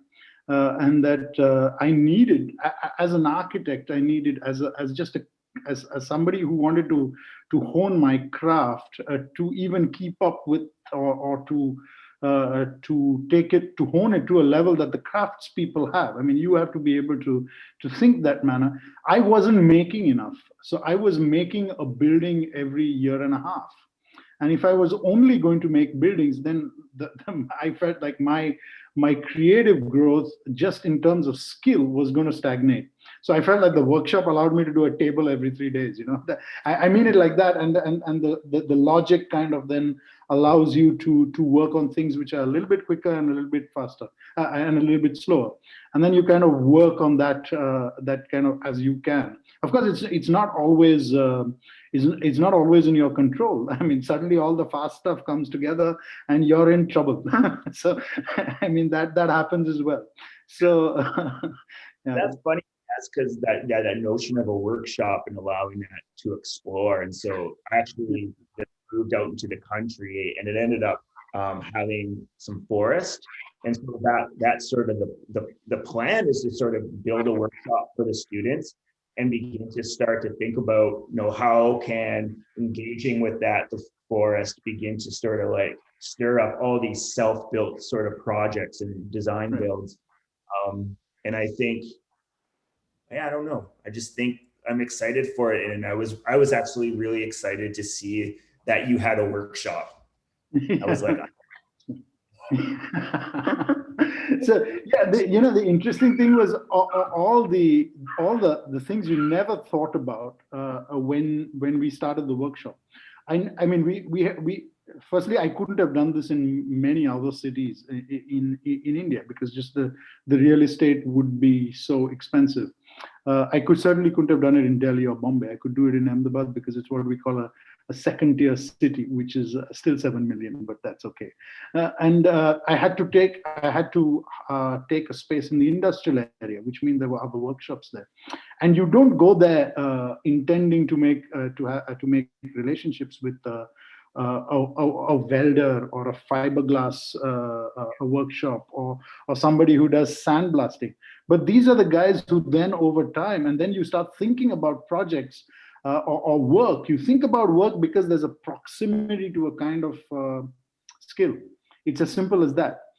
So one of the strange things that happened was that I suddenly was in a position to restore Mahatma Gandhi's bicycle. And we did it in this workshop. I mean, yeah, that's the kind of stuff that goes down. So I mean, I'm just saying that, and I would not have even dreamt of it if I hadn't had the proximity and known, in that sense, the landscape of that industrial area. If I was in, what you'd say uptown Ahmedabad, sitting in an air-conditioned office, kind of just doing my work, I wouldn't have had that. I wouldn't have had that the sense of how to move or navigate this. And I think it doesn't matter whether we are. I think our contexts are, in that sense, decide whether we move into a forest or we move into parts of the city that we are unfamiliar with, in order to explore certain new relationships that interest us. And I think if you're interested in, as you said, and I think we'll come back to that at some point, I really, when you use the term making together, it's such a simple term. But I think when you gravitate towards events and contexts where you can make together, I don't think it matters whether it's a forest or the city. It's just a simple how you engage with that context that kind of determines it. It's just sort of allowing yourself to open. And when you open, all possibilities can come your way. Absolutely. Those are some very wonderful insights. And we are not, I'm not concerned about the time, but I'm pretty sure you must be getting tired. We have some audience questions as well, but I will, if I may have your permission to open up the for question and answers, if that is okay with you. Sure. Thank you.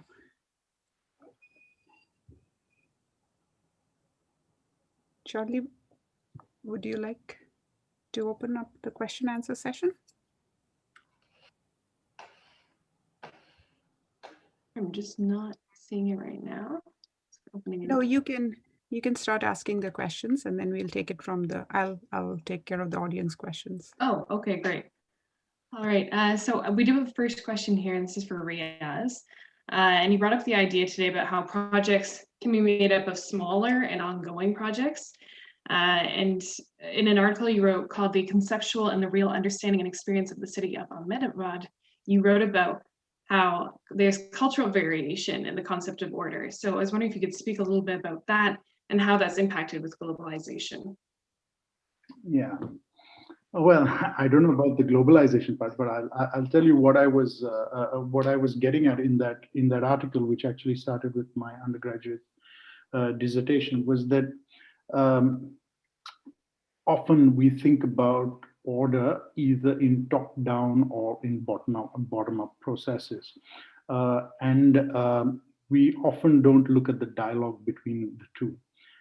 And what happens at the threshold between something which is bottom up versus something which is top down. And I think that what happened in the Indian city is very, very interesting to me, was very interesting where these two meet, because it's very easy, in my opinion, to say that, everything has to be ground up. There's a certain equitability to it. It's people oriented. There's a community base to it, and so on. But then that means that in our cities we wouldn't have something like a metro. We wouldn't have like a mass rapid systems of various types. And as these settlements kind of grow, we need new kind of technologies. We need to be able to communicate in different ways. And certainly these are doing unexpected things to the way that we socialize and the way that we gather. And therefore it's really interesting for me to accept both and then kind of see or to observe how these kind of interact. And what I found in my study was that this is an age-old kind of relationship, where if you were really to look at what you could call a kind of global structure to a city. Let's take a city like Paris, which has a certain kind of diagram, which is imposed onto the geography. And then of course, certain amount of growth takes place and is controlled by the relationship of the diagram. The question is, what is the relationship between the diagram and the growth when we are talking about this? And what, actually one of the photographs I showed you is, there's a street which connects the mosque, the main mosque of Ahmedabad, to a local community level mosque. Now, this is a really important street, and it's really strong, and it was made as an axis in the original diagram of the city. But the way it's been occupied, you wouldn't even realize that it's such an important street, because the way that people have made commercial activity across the street is much stronger than along the street. And so the way that communities have inhabited don't allow you to actually use the diagram of the city as a navigational system, which is why in order to get familiar with an Indian city, you just have to live there and come back and back and back. It's not New York, where you can say street, I'm sorry, I'm forgetting the system, but avenue and street, or whatever it is, this avenue intersecting with this, and then you've got Broadway, which is the one that makes the difference. So that's, in my understanding, that's a kind of mental map that you make of the city in order to navigate it. Here you have to actually inhabit, become part of, a participant in that system, and you will have your own landmarks as you walk and as you familiarize yourself with that city. So for me, it's this kind of thing, that it's not an either or, and that there is kind of different ways of ordering, which are then, if you're saying that each community has some amount of control and some amount is ad hoc, or what we could call organic growth, then each one will have its kind of own relationship between order. We know that there are certain communities that prefer more order. They prefer the grid, and they will organize themselves that way. There are other communities that allow a more informal, quote unquote, way of adjustment, or organic way of adjustment. That's the way I would put it. So I think the fact that these all coexist, is what was of interest to me. Okay, thank you, Riyaz. I'm going to pass it over to Maitland now.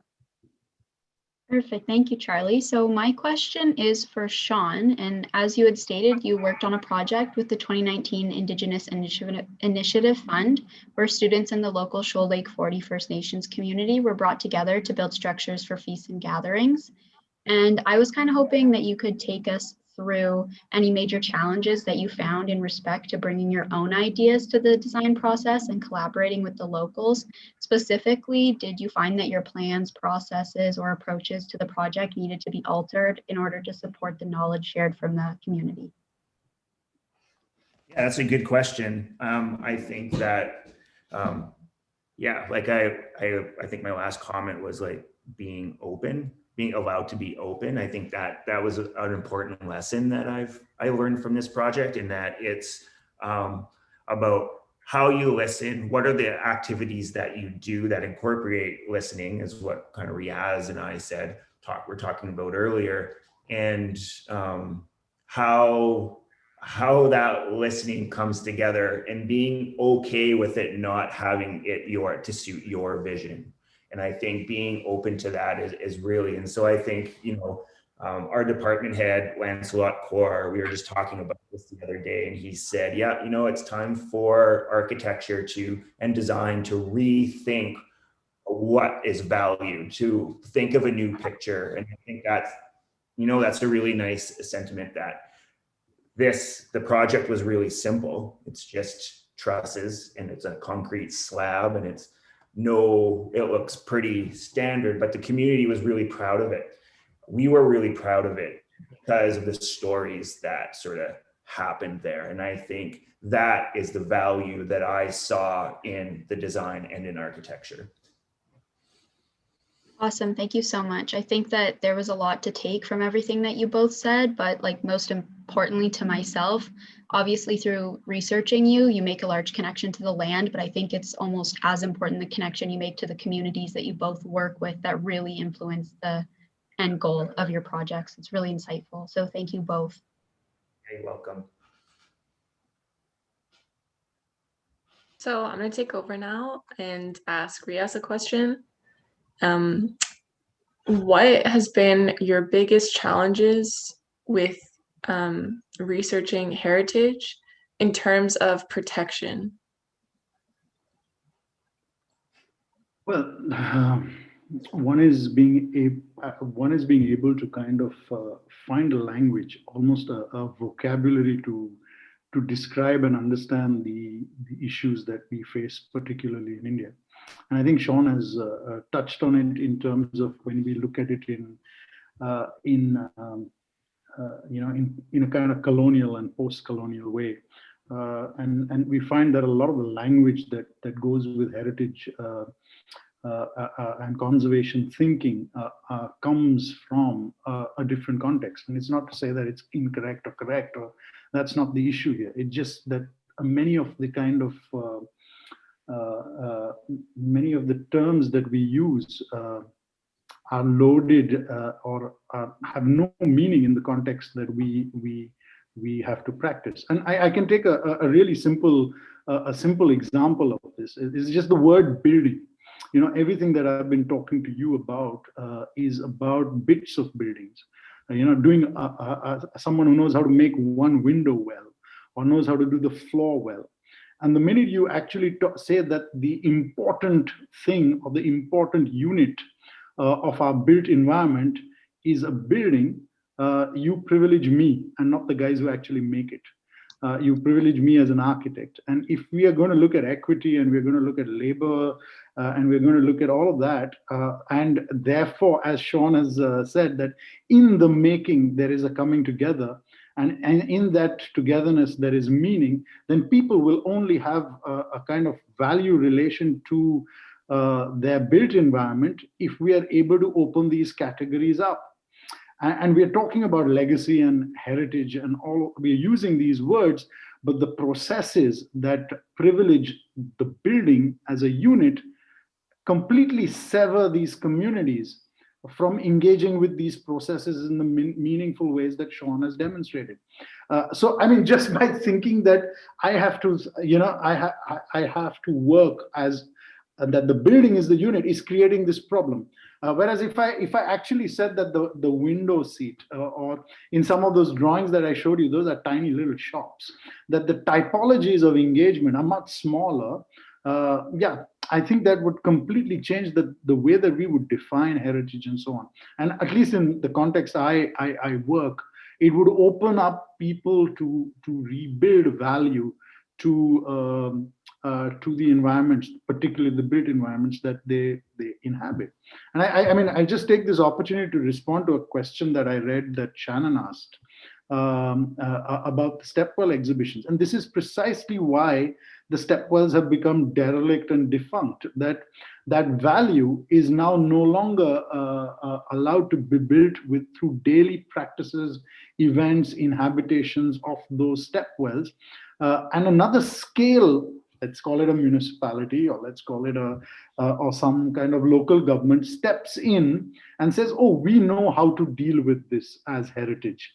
Or we will put a garden around it, as we do with our archaeological survey, puts a garden around it and makes it a separate, what I call a museumalized entity, an object, precisely the opposite of what Shawn's trying to do in de-objectifying. They make it into an object which you go to visit as a tourist, and it's gone from the community. And then all kinds of things happen, because then the developer comes in, they build up on the lake, because the lake is no longer in this symbiotic relationship with the well and the settlement.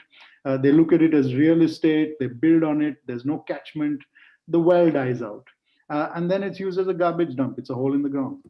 So just to get back to Shannon's question, I think that there's a historical region which she's right about. It had to do with ringworm, and the British shut it down because they realized that in the first war of independence, or the mutiny as they call it, more British soldiers died of waterborne diseases than to Indian gunshots. So they closed up all this stuff, and there are other reasons, health reasons, that it happened.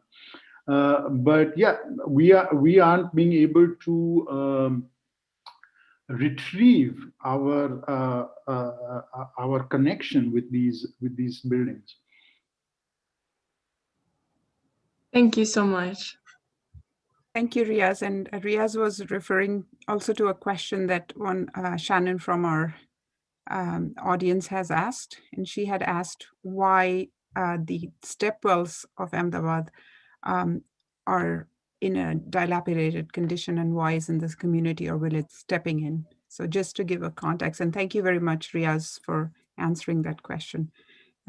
She's also asking about more information on the exhibit and book. Is there a website or something where we can? Yeah, I will share links with you, and you can share them. I'll actually, Shannon, I believe we know each other on Facebook, as things happen these days. I will, of course, share them with Pallavi, but also with you. So yeah, it's online. There's a very interesting South Asian archive called Architectures, which has a lot of the stuff that we've published and that we've documented. So I will send you all links to that. Thank you, Riyaz. The book has just been published in Spain, and yeah, it's available online. I have just seen it. Yeah, so please. Thank you. Yayu? Oh, hi. I have a question for Shawn. Yeah, within your biography on the University of Manitoba, it states that it's aimed to develop an architectural understanding through stories. So, you also mentioned many times stories during the presentation. So, as an architecture, can you tell me more ways and example to explain in which your work uses stories? Yeah, sure. So I think, like, I briefly discussed it before, and I've mentioned that a lot. I think that, well, Riyaz talked a little bit about that notion of how we try and find the creative part in making this architecture different. Where's the goal? Like, how do we begin to do that? And so I think, and I've been in my studio, is by trying to think of the process as a story, by allowing the students to engage in the process as a story and create their own stories based upon a particular site that has a story. We are just sort of not, we're engaging with it. We're not just putting an objective thing onto the site anymore, but it's actually recognizing that every place is different. And through that story and through the stories that all the students and myself are making and how they think about designing, that architecture will be unique to that place. And I think that gives recognition too, because you have to recognize that every community is different and has their own story. So a community located 20 kilometers away has a totally different set of beliefs than the community that is just there. So allowing it to be open and listening to the story of that and allowing the process to be engaged with that story, that architecture is going to be a result of that place. And so it's just about, and then even in terms as when you're designing, don't think of a kitchen as a kitchen. Think about what you're going to be doing in that kitchen. What are the stories that you want to happen in that kitchen? And how does it extend beyond? And so if you begin to make and build all these stories as you're beginning to design, then I think that's where the power of architecture can come without a preconceived notion of what it's going to be. Thank you, Shawn. I think it's very helpful in example. I'm doing my senior project, I will design a gaming club and help my friends to more happier because they have difficult and pressure. So I think maybe can trust my understanding, my feeling, and my story. Also, my friends, their feelings, their story to my design is very helpful. Thank you. Yeah, you're welcome. There's like this thing so be like indigenous design, if you define indigenous, means from a place, from a certain point, but it also means innate, what's innate in all of us. And so I think, in that sense, everyone has their own indigenous way of thinking about things. And that's based on your where you come from and what you've learned. And that's your gift that you can share onto the world. And that's sort of why I showed at the beginning of my lecture about my roots, because the roots actually is what shaped me and made me become doing the work that I'm doing. Thank you. That is so wonderful.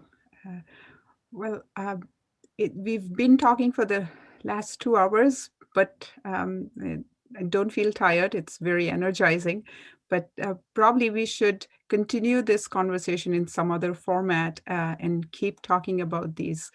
So at this point, I would like to thank you, Shawn and Riyaz, for your presentation and the lovely conversation, and also to the organizing team. Thank you very much for